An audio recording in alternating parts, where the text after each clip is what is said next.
Hello everybody, this is Simply Syrup and I have a review video today on a brand new game for the channel, Mount & Blade Bannerlord. I spent over 100 hours in game to bring you this review today and I can't wait to get into the content. But before I do, I just wanted to encourage you to consider subscribing to the channel if you enjoy the video. I have lots more reviews coming up and I also have a lot of Bannerlord content that will be released over the next couple of weeks.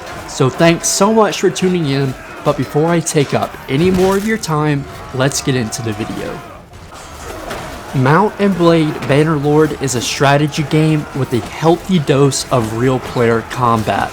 The game, published by Tailworlds Entertainment, is officially releasing in October of 2022 and is a prequel to the 2008 hit Mount & Blade Warband. Set in the fantasy world of Calradia, a war-torn state of extreme chaos fueled by a power struggle from multiple kingdoms, you will be put in control of your destiny to reform the broken empire or set a new regime of your own making. Throughout your adventures, you will explore all of Calradia, leading your own troops into massive battles, forming alliances, and expanding your family tree in an effort to gain more power. The majority of your time spent in Calradia will be from a top-down view, directing your army across the map, but the game also offers some incredible third or first-person combat while allowing you to control your character and army in massive battles of all types of varieties. After over 2 years of early access play, you should be expecting a very polished and complete release. While I did encounter a bug or two in my playthrough, from the general standard of how games are released today, Mount & Blade is certainly ready to make that big leap from early access to full game release. Mount & Blade has definitely gotten some things right, but I also think they've slightly missed the mark on a few aspects you may be looking for in a game with such a high price tag. So let's break down some key aspects of the game to give you a better understanding of what you're getting into. One thing that I know a lot of you will be looking for that Mount & Blade just won't deliver is a gripping storyline. In fact, there's little to no story at all. There are a few lines of text telling some history of Calradia, then you choose whether to fight for the Empire or not, and that's about all there is to it. For those of you who need a directed gaming session and are looking for great cinematic cutscenes, this game is not for you. But I actually don't find much fault in Mount & Blade's lack of storyline though. It's pretty commonplace in the strategy game franchise to just drop you into the world and let you create your own destiny. Additionally, more storylines would just lead to having to travel to more places on the map just to progress the game along. So all things considered, I was pretty okay with the lack of story and I didn't really find that it made my gaming experience any less enjoyable. Graphics wise, the game is okay. There won't be any moments where you just have to stop and take in the beauty of the game, or any moments where you find yourself turned off from the game visually.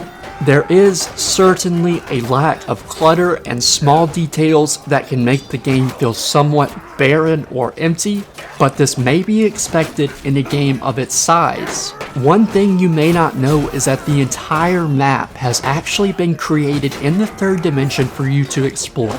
Every city, town, and castle in the game can be explored on foot if you choose to do so. Additionally, the open landscape on the map becomes explorable when you find yourself in combat. If you're traveling in mountainous terrain full of trees and get ambushed by a group of bandits, you will find yourself fighting on uneven terrain in a forest, which I think is incredibly cool and really opens up a depth of strategy that most games just don't have. The combat system in the game is undoubtedly what most of you thinking about getting this game will be looking for, so the big question, is it any good? In short, yes, and it may even be considered kind of amazing. Mount & Blade offers all the different combat styles, one-handed, bow, mounted, and basically any other combat type you would expect, and in my opinion does a pretty great job with them. Some forms of combat will definitely take you some time to master, especially when it comes to mounted combat, but I really think that adds to the fun of the game. What I think really sets Mount & Blade apart in the combat area is all the different battle situations you can be in. From open field to defending or seizing castles to small raids, I think the game really gives you the opportunity to explore all the different types of war that you should expect in a medieval game. One thing you should be ready and excited for about the combat system is the ability to lead your troops into massive battles.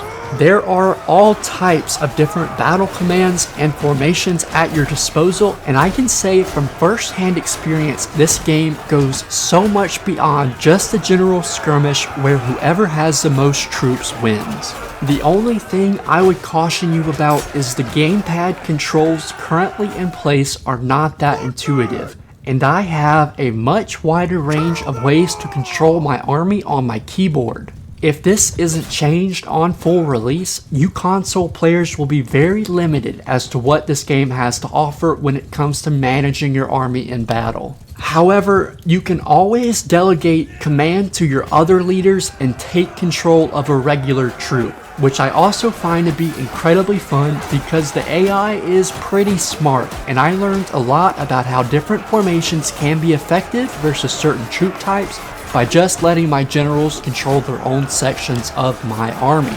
And one last thing I wanted to mention about combat in this video is that there is a wide range of different weapons to equip and a large number of different troop types that come with their own advantages in combat.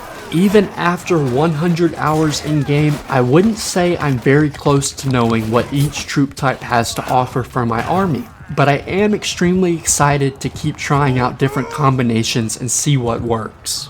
And after so much time in a game, it's not always the case that I am actively excited to continue playing. So I would say that Mount & Blade nailed the combat, and if that's what you're interested in, then I don't think you will go wrong picking up this title. When it comes to the actual strategy of the game outside of combat, there may be a few layers of depth there, but nothing that's mind-blowing or super intuitive.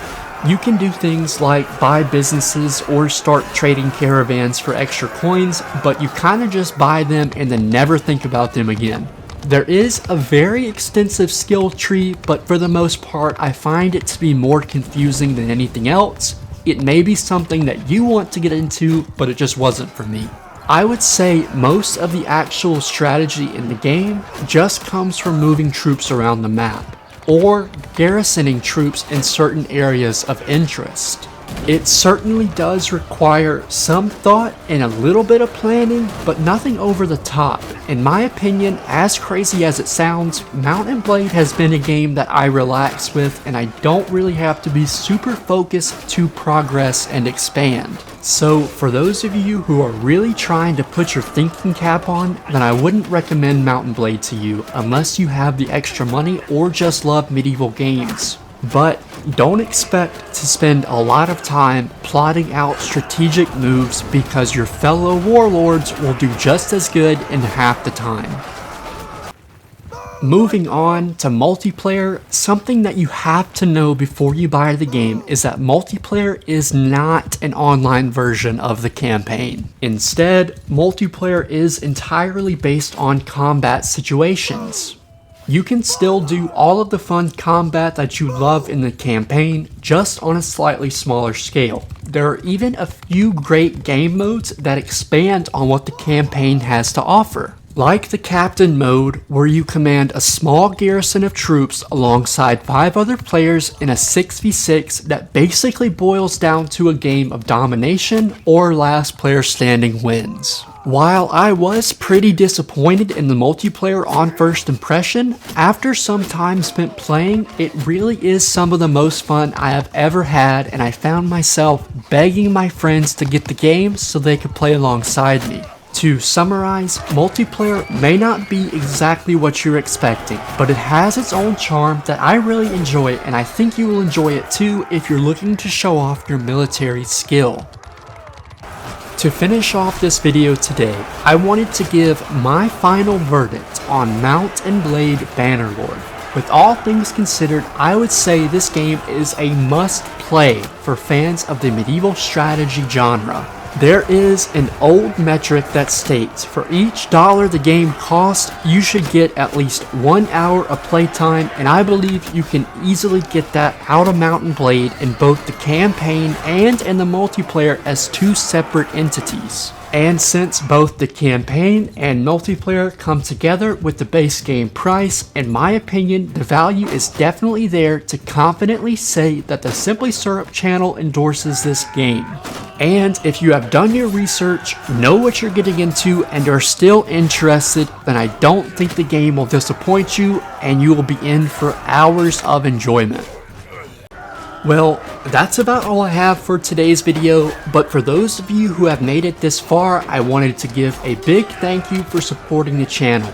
If you plan on picking up Mount and Blade Bannerlord, then I would definitely encourage you to consider subscribing, because we will be coming out with lots of informational content to help get you started and on your way to ruling Calradia. Thank you so much again for watching. Until next time, this is Simply Syrup signing off.